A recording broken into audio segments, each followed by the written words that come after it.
Hello friends, welcome to our YouTube channel Dream Class. So in this video we are going to discuss about the conditional statements. यानी कि हमने देखा था कि control statements आते हैं और कंट्रोल स्टेटमेंट्स हमारे पास तीन पार्ट थे, कंडीशनल स्टेटमेंट्स, लूपिंग स्टेटमेंट्स और लास्ट था जंपिंग स्टेटमेंट्स. सो उनमें से हम आज की वीडियो में बात करने वाले हैं control statements. So control statements हमारे पास थे इफ एल्स और स्विच केस. सो उसमें से हम आज की वीडियो में देखने वाले हैं इफ और इफ एल्स का हम प्रैक्टिकल कैसे कर सकते हैं. तो फर्स्ट हम प्रैक्टिकल करने के लिए एक क्रिएट करते हैं क्लास. कि हमें पता है कि जावा का प्रैक्टिकल हमें करना होता है तो हम पहले क्लास क्रिएट करेंगे. फिर हम देते हैं क्लास का name check, enter, curly bracket open, curly bracket close. अब क्लास के बीच में हम ऐड करेंगे हमारा वॉइड मेन फंक्शन जो कि जावा में है पब्लिक स्टैटिक वॉइड मेन, और उसके ब्रैकेट के अंदर लिखेंगे हम स्ट्रिंग ARGS.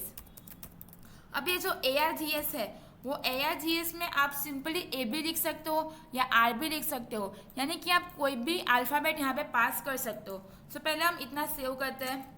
तो सेव करने के लिए मैं मेरी फाइल का नेम और क्लास का नेम सेम रख रही हूँ कि check.java, और मेरे फोल्डर में सेव करती हूँ इसको.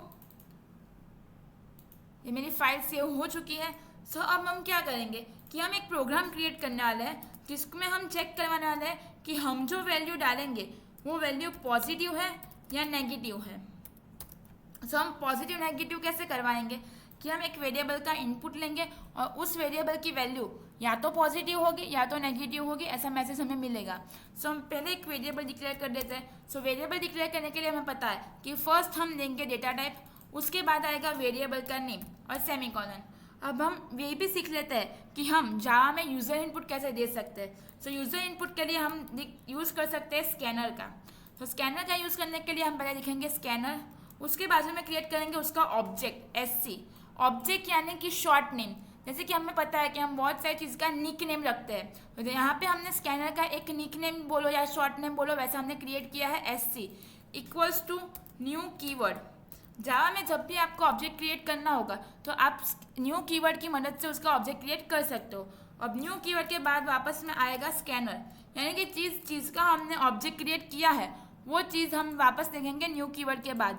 फिर पैरेंथेसिस के अंदर हम लिखेंगे system.in, यानी कि सिस्टम पे इनपुट लेने के लिए. तो हमने स्कैनर कैसे इनपुट किया, तो स्कैनर स्पेस स्कैनर का object equals to new keyword, और उसके बाद वापस आया स्कैनर जिसका ऑब्जेक्ट हमने क्रिएट किया है, और फिर पैरेंथेसिस में हमने लिखा system.in. अब जब भी आप स्कैनर का यूज़ अपनी फाइल में करो तो आपको एक लाइब्रेरी इंपोर्ट करवानी होगी. यानी कि हम कैसे इंपोर्ट कराएंगे, तो हम लिखेंगे इंपोर्ट स्पेस java.util.asterisk सेमीकोलन. अब ये हमारी हेडर फाइल है जिसकी मदद से ही हम स्कैनर का यूज़ कर सकते हैं हमारे प्रोग्राम के अंदर. सो ये एस्ट्रिक है वो क्या है, एस्ट्रिक यानी कि ऑल. सो वो java.util नाम के फोल्डर के अंदर से सभी फाइल लेके आएगी. ओके, सो एस्ट्रिक का मीनिंग हमारी प्रोग्रामिंग लैंग्वेज में होता है ऑल. अब हमने स्कैनर भी इंक्लूड कर दिया है. सो अब एक मैसेज प्रिंट करवाते हैं हम, और उसके बाद हम इनपुट लेते हैं वेरिएबल का. सो मैसेज प्रिंट करवाने के लिए हमारे पास है system.out.println. उसमें हम मैसेज डालेंगे कि enter the value of A. आप मैसेज अपने हिसाब से कुछ भी दे सकते हो.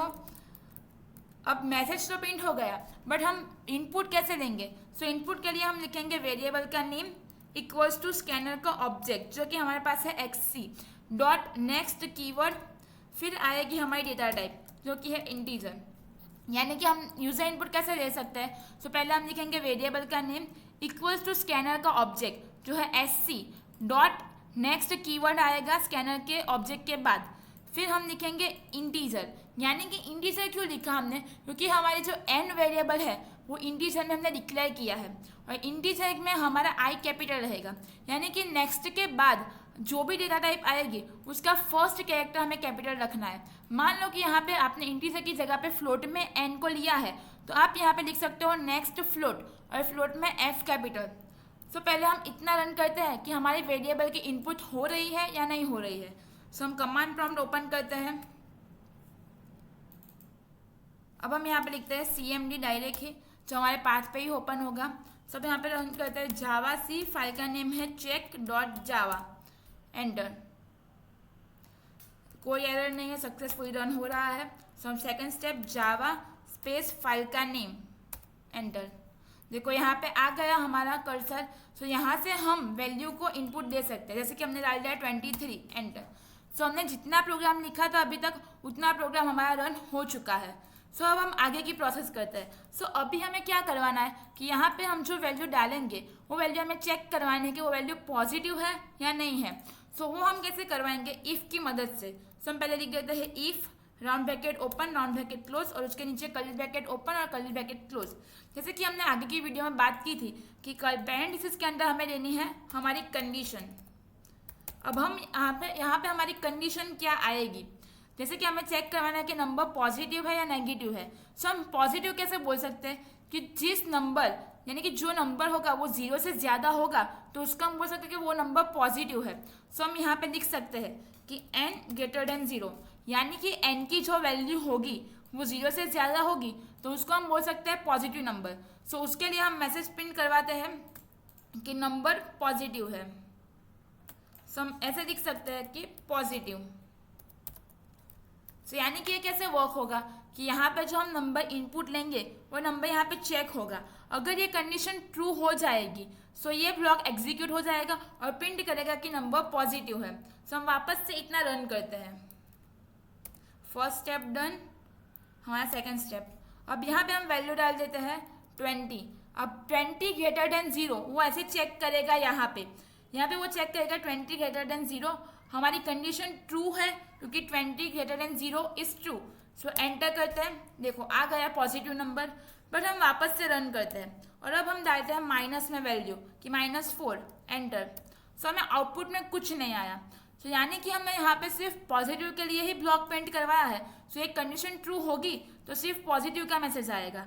बट अब हम क्या कर सकते हैं कि हम यहाँ पे एल्स पार्ट ऐड कर सकते हैं। एल्स पार्ट कैसे ऐड करेंगे कि एल्स लिखेंगे फिर curly bracket open curly bracket close और एल्स पार्ट में हम मैसेज प्रिंट करवा देते हैं नेगेटिव।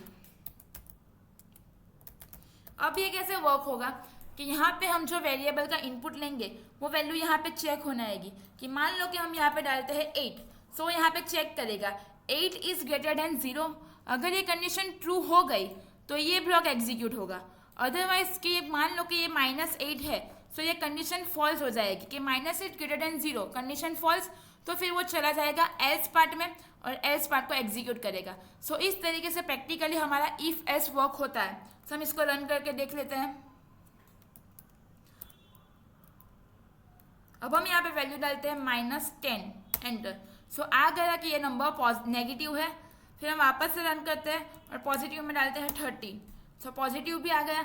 सो कैसे वर्क होता है वो समझ में आया कि अगर ये कंडीशन ट्रू होगी तो इफ़ का ब्लॉक एग्जीक्यूट होगा, वरना वो एल्स पार्ट को एग्जीक्यूट करेगा। सो इस तरीके से इफ एल्स वर्क होता है।